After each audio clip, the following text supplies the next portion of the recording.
جبونا گرتن و وکرنا دری سمالکا جی دهی حیوه دوی مهیدا سیج دجارا دری سمالکا هات گرتن ده مهیدا و یازده مهیدا بتایبت روژا دشم و سیشم جی او جبونا مسئله هوای برفازده ری نخوش بو اشبه هولی ما دری سمالکا ما کارت ده سکنان لی روژا چارشم بتایبت 12 هیواد دوا ما دیسانه ما کاری خبر دوام کرد دیسانه دوباره روژا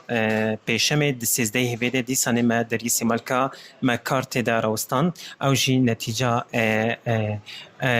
برفا کو هاتی به زیده بونا برفه و قشا کو کتی ریجی چونو هاتن نخوش بوش بر هولی ام مجبور بون ام کار بسکنیش بونا او لحیا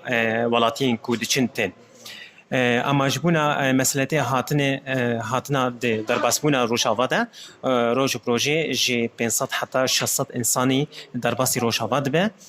کسی کو تی وک امبیشن تین وک زیاراتا کسی کو اقامات خو تسلیم دکن تین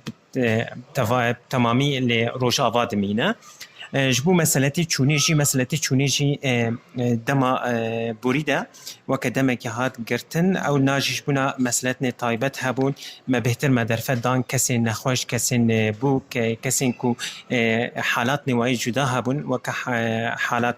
عزاي بون اجبر هولي ما بهتر ما درفت دانوا اما حتى وكانها كاري مديسة بردوامه چونو هاتن تشتكي نورماله هر کس کاری هر وره